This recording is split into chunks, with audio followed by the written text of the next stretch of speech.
I'm Tiffani Neilson, and with me is my incredible co-host, Dr. Joe Perez. How are you today, Dr. Joe? Hello, Tiffany. I'm doing well, thanks. How about you, ma'am? I'm doing great. So tell us, it's been a minute. What's new in your world? It has been a while, hasn't it? Yeah. So, I am really excited about my keynote at the ProcureCon Travel Conference in Denver this month. Also, my upcoming engagement at MIT next month. Yeah, I've been invited to speak at the CDIOQ Symposium, middle of July. And I am just so excited about this amazing opportunity, Tiffany. Second year in a row. It'll be a great conference. On the authoring front, I am one step closer to establishing a date for the publishing of my next book. I think I can say the title Numbers to Narratives Harnessing the Power of Data Visualization. Yeah. So I'm not able to share an exact publishing date just yet. But what I can tell you is it should be sometime in very early 2025. So be on the lookout. As soon as I can make a definite announcement, I definitely will. All right. Let's see, the most exciting event in all the history of mankind on this whole planet, or maybe any other planet that I know of, is my 40th wedding anniversary. Yeah. My wife and I are celebrating in Denver and enjoying each other's company as we commemorate our lives together. Such a joy to know that I've got the rest of the days that I have on earth, however many they may be, to spend with the love of my life, the mother of my children, the girl of my dreams, and the mate of my soul. Plus, she's pretty cute. Pretty, I can't say it. Pretty cute, too. Shout out to Diana. I love you, baby. So, enough about that before it gets too syrupy. How are things going with you, Tiffany? Oh, busy as ever. As far as work goes, we've got our AI Summit coming up on July 18th. So if you haven't done so yet, please register if you want to learn more about how to digitally transform your business, including AI. We also have speaking opportunities available, and you can get your ticket and learn more about speaking or sponsoring at iotmktg.com. And there's also free passes to our Green Things Summit, which just passed, and that event is still available. It's open for 90 days, even after the event ends. And we have our Summit of Things event coming up in October, which is a 3-day virtual summit, and our award shows coming up in December. So lots to do around the work front. But I just returned from a much deserved vacation. And so Yes. that was a pleasure. My mom and dad flew out, and we packed up their large rental SUV, and all of us went out to California. We took the baby and we went to Big Bear Oh, and to Newport, where we stayed at these amazing villas, and traveled down to San Diego, to La Jolla, and Seaport Village. I'm not sure if you've ever been there, but it was absolutely amazing. And then we went to Laguna and all around Newport, and we just had a wow. great time together. So it was very special. And now back to Awesome. this month's topic, which is More Than Stars and Stripes, Unfurling the Stories Beneath the Flags. Dr. Joe came up with the title, so it's a little different than my usual titles, but I do like it. And since June 14th is recognized as USA in the USA as Flag Day, we're going to talk about our own country's flag, a symbol of freedom and integrity, but we'll also be talking about other symbols, whether they're national ones, the unite people, corporate ones that identify products, athletic ones that identify teams and fan culture, and many more. So, to start off, here's a little bit about Flag Day. Nearly 250 years ago, on June 14th, 1977, gosh, that seems so far away, the Continental Congress approved the design of a national flag. We now celebrate Flag Day on the anniversary of that resolution. However, it was not until 1916 that President Woodrow Wilson issued a proclamation that officially established June 14th as Flag Day. And on August 3rd, 1949, National Flag Day was established by an act of Congress. National flags are patriotic symbols with widely varied interpretations that often include strong military associations because of their original and ongoing use for that purpose. Flags are also used in messaging, advertising, and for decorative purposes. Many flags fall into flag families.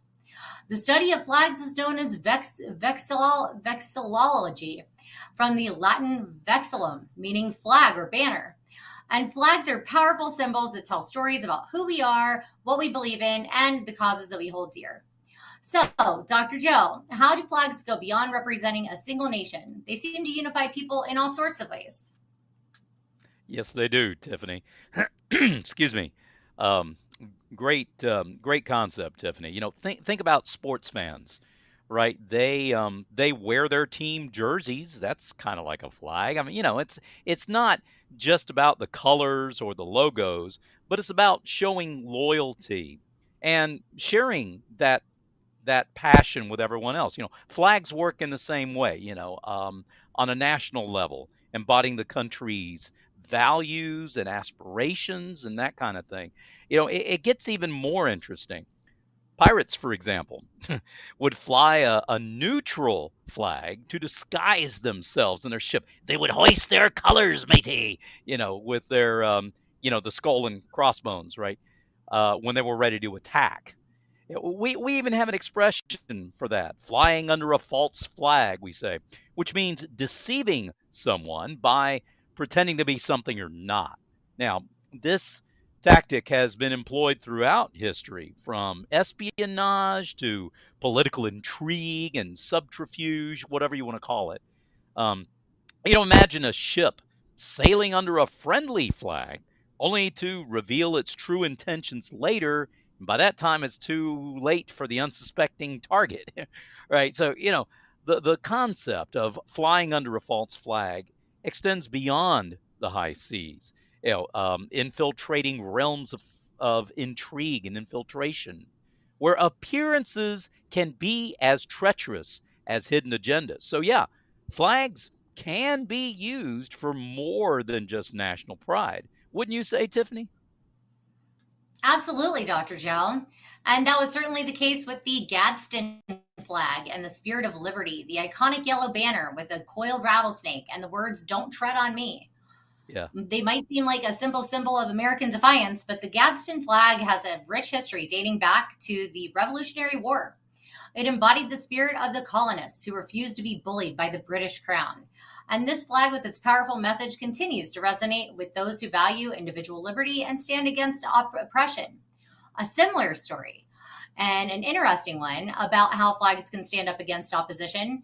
Canada has not always had its iconic red and white maple leaf flag. In fact, the quest Hmm. for a national flag for Canada dates all the way back to the 19th and 20th century. The flag as we know it emerged from the major social transformations during the 1950s and 1960s in the lead up to the 100th anniversary of Confederation in 1967. And several different flags were used in Canada before the current national flag. Since the first days of the European presence on Canadian soil, the flags of the European homeland, such as France, were displayed. Both before and after the Confederation in 1867, Canada used the UK's Royal Union flag, commonly known as the Union Jack. Another British flag used in Canada was the Red Ensign. And while it was officially a naval flag, again, here we go with the maritime references, used by Canadian ships starting in the 1890s, the Canadian Red Ensign, a combination of the Union Jack and the Shield of Canada, had been used unofficially both at sea and on land since the 1870s and was widely recognized as a national symbol. And then in 1921, King George V granted the Royal Arms to Canada, and the Shield of Canada's new official coat of arms took its place on the Canadian Red Ensign. It is this version of the Canadian Red Ensign that represented Canada during the Second World War. And Canadian troops were sent to Egypt, and this is so interesting, in 1956 as United Nations peacekeepers during the Suez Crisis, which saw an invasion of Egypt by Israel, France, and the UK. And the Canadian troops flew the Canadian Red Ensign, which incorporates the Union Jack. And to Egyptian observers, it appeared that Canada was flying the flag of an invading nation. And this misunderstanding helps reinforce the call for a distinctive and unique Canadian national flag.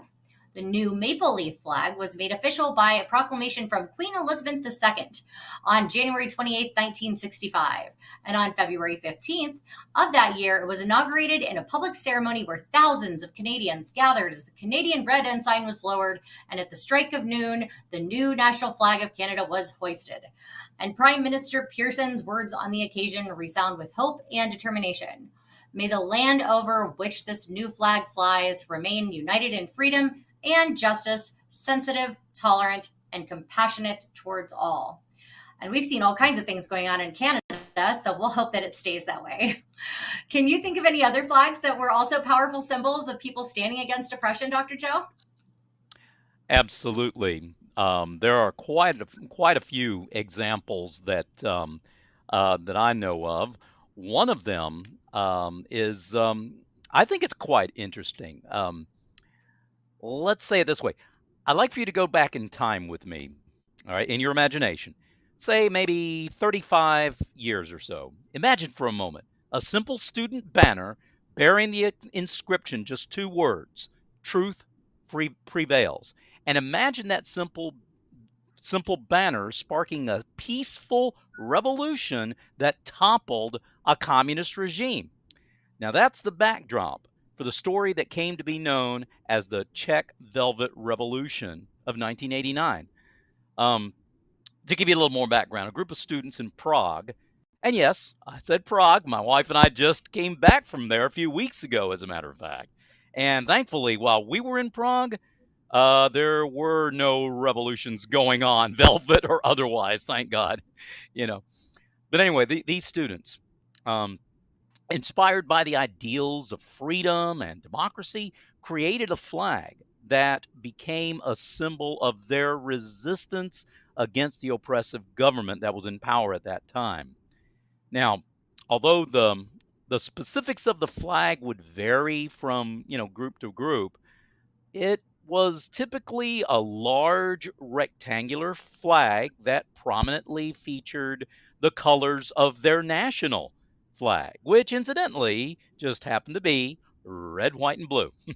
So, um, as their movement continued to gain momentum, the flag spread throughout the country, uniting citizens in their fight for change.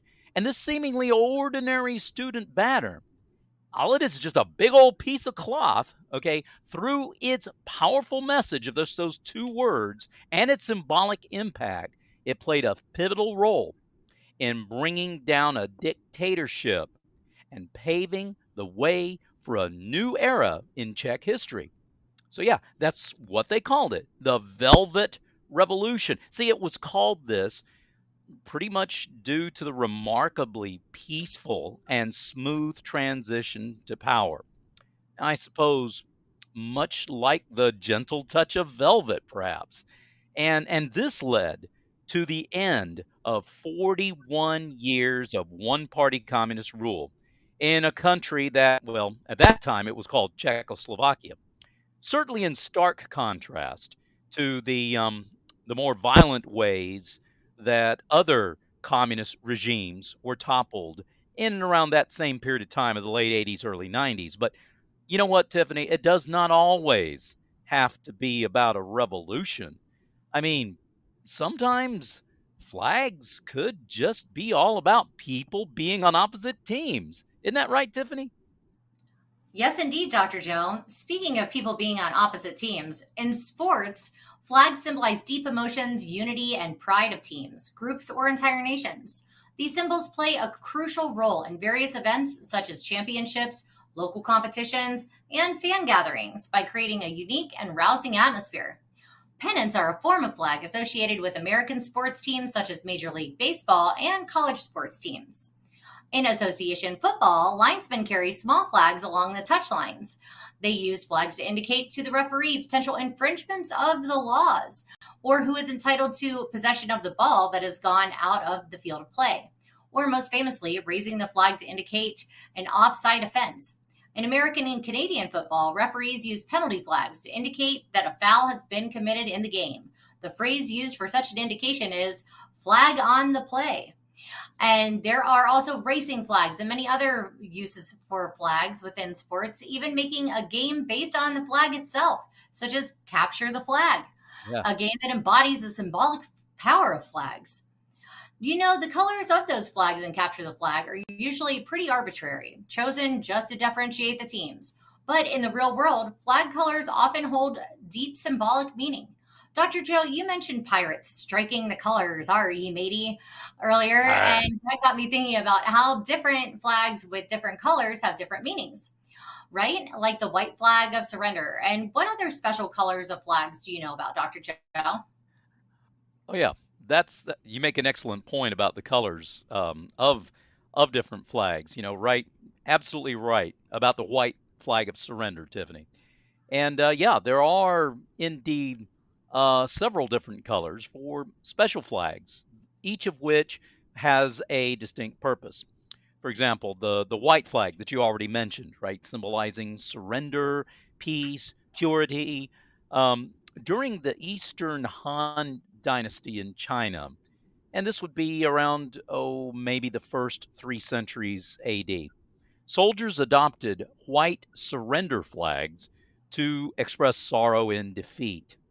Now, in Western warfare, the white flag became well established, and it also played a role in battlefield negotiations and ceasefires.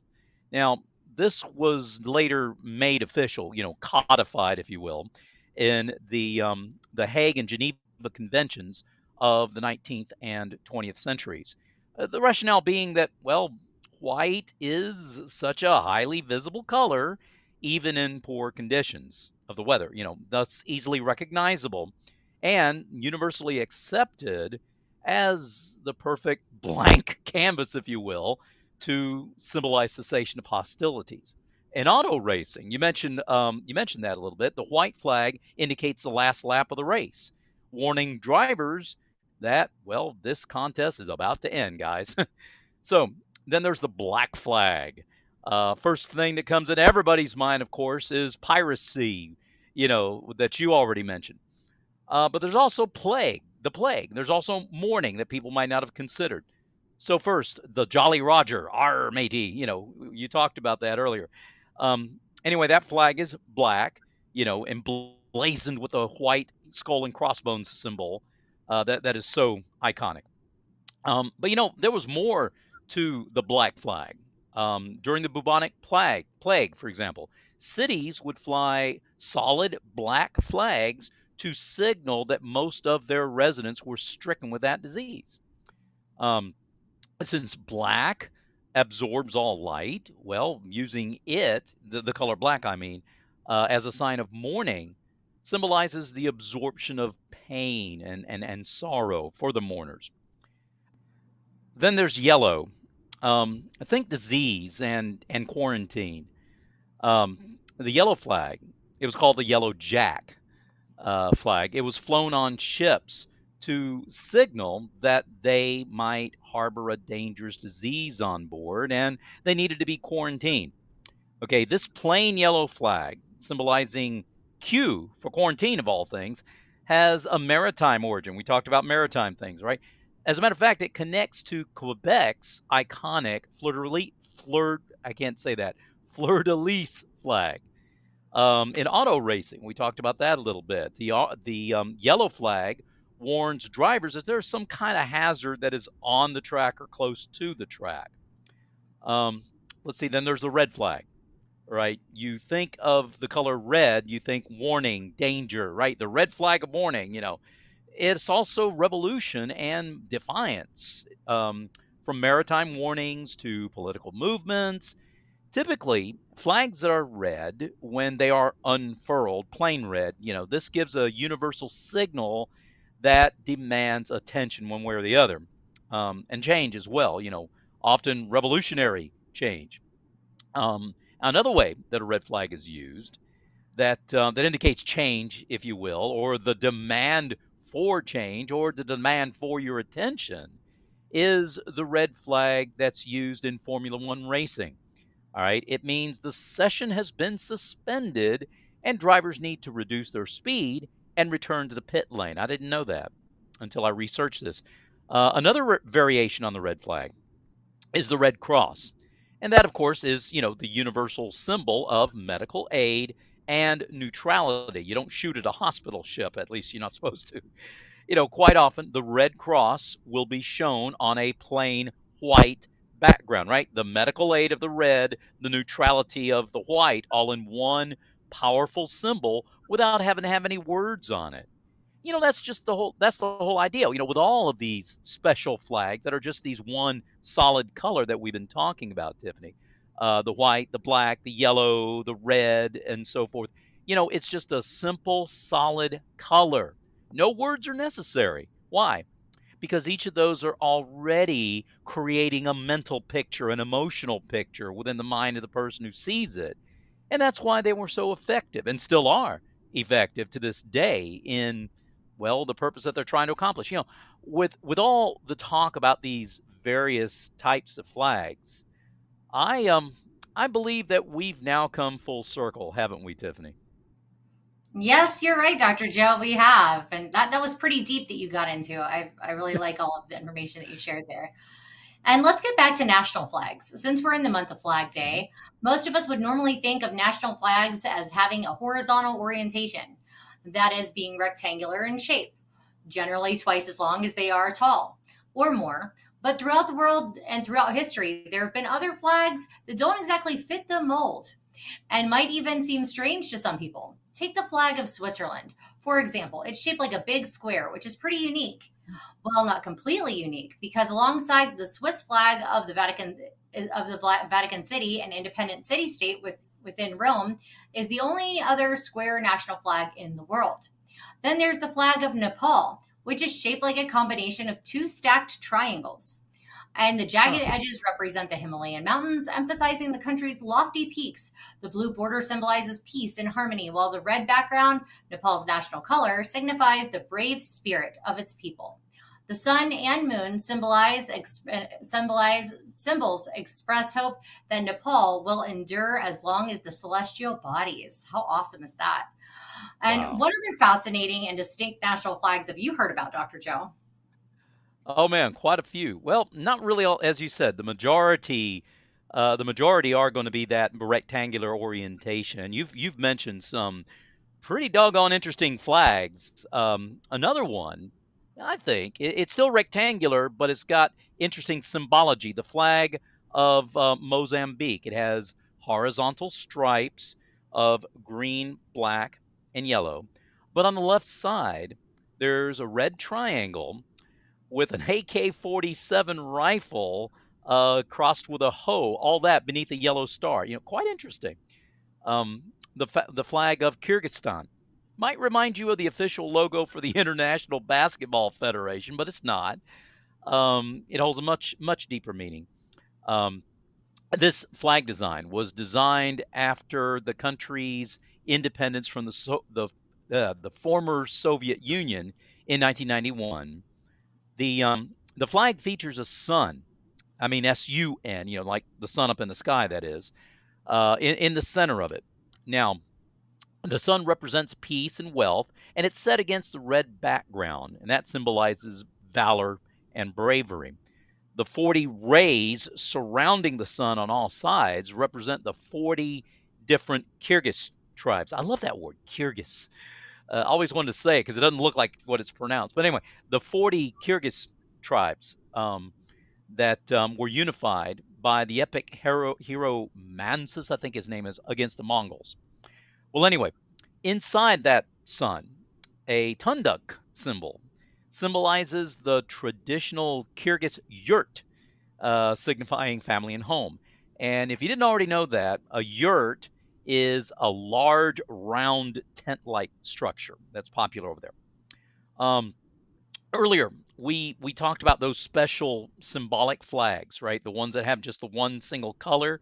Well, the country of Libya stands out as being the only one in recent history to have used one single color in their flag.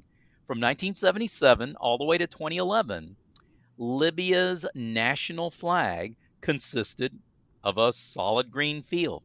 That's it. It was closely associated with the Gaddafi regime. And, well, as I'm sure you can probably imagine, the country adopted a new design after the fall of Gaddafi in 2011. Oh, speaking of green flags, something I forgot. I'm sorry. One green flag I failed to mention when we were talking about the plain colored flags, right? And that's the green flag that's used in Formula One auto racing. That flag acts as an all clear signal indicating that any previous incident that caused the yellow flag that we talked about has indeed been resolved, and drivers can, well, they can resume their driving. Okay, so um, let's see. Flags of ancient empires. That's another thing that's interesting. Two that might come to most people's mind, to your mind and my mind, since our program is called Mind to Mind here, right? The two you might be thinking about, most people perhaps, are the Greek and Roman empires.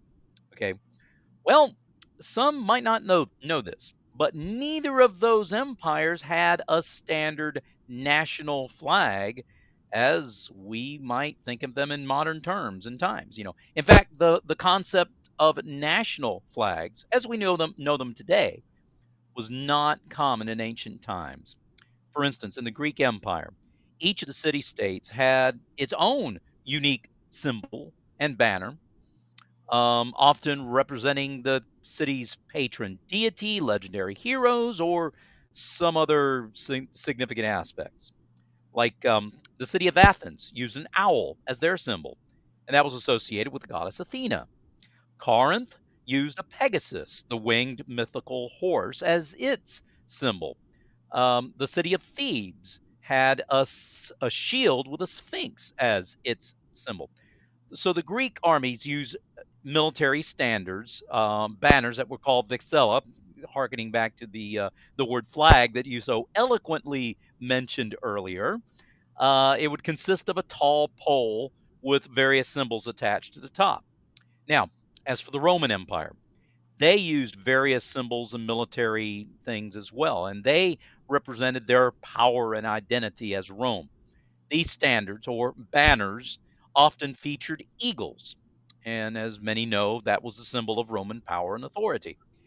And then there's the most famous and enduring symbol associated with both, I guess, the Roman Republic and the Roman Empire is the empire or the acronym SPQR. SPQR acronym stands for Senatus Propucus Romanus, something like that. I don't know if I pronounced that right or not, but that phrase translates to the Senate and people of Rome in English. And these letters, or this symbol, this acronym, represented the collective identity and authority of the Roman state and would be prominently featured in inscriptions, monuments, and official documents throughout the empire, and sometimes even on their flags or their standards as well. So, Tiffani, I think this brings us to the final part of our exploration, how flags have transcended national borders and influenced movements and causes among all of history, including our own history in the United States as we celebrate the Stars and Stripes on June 14th. Now, what are your thoughts on this fascinating aspects of flags and the other things that we've talked about today, Tiffani? Well, thank you, Dr. Joe. And you're absolutely right. Flags may have started as symbols of nations, but their reach extends far beyond borders. They've become rallying points for social movements, a beacon of hope for the oppressed, and even a playful way to show team spirit. From the Romans using standards to the pirates hoisting their Jolly Roger, from the white flag of surrender to the black flag of the plague, flags have a remarkable ability to speak volumes without uttering a single word. And they're living testaments to our shared human history, our struggles, our triumphs, and the causes we hold dear. So, the next time that you see a flag flying high, take a moment to appreciate the story that it tells, the emotions that it evokes, and the power it holds to unite us all. Thanks for joining us for this special exploration of flags, everyone. And be sure to register now for all of our upcoming events for IoT marketing. We've got the Intelligent Thinking AI Day, the Summit of Things, Industry Insights IoT Awards, and 2025 Emerging Trends. My goodness, what will be happening then? I guess I'll have to wait and see. But thank you That's so much right. for joining me, Dr. Joe. It was a pleasure as always. Yes, ma'am. The honor and pleasure are mine. Take Thanks, care. everyone. Bye Bye bye. bye, everybody. Okay, may might reign supreme in formal settings. The word can and its alternate modal could has a long and, dare we say, powerful history of getting what it wants. Now, of course, this whole thing was not in English, right? The proposal, the common language in those days would have been, I don't know, like Akkadian or something that they would have spoken back 3,200 years ago. But the question remains, is it ever might I or could I? Well, technically, yes. Might I carries a strong sense of deference and hesitancy. And I suppose it's perfect for super formal situations. Could I, on the other hand? Well, that kind of leans more towards the polite but more casual request, as you pointed out. But, ultimately, the key is to choose the verb that best suits the formality of the situation and the tone you want to convey. So, whether you happen to be a grammar guru or just a casual conversationalist, or maybe even an ancient Hittite king trying to convince a mighty pharaoh to let you marry his daughter, whatever your situation might be, remember, the word can definitely holds its own in the permission game. And its history is just as rich as any may that you might ever utter, right? So it's just plain fascinating the way languages have evolved and adapted, Tiffani. That's how I see it. But what about you? How do you see it?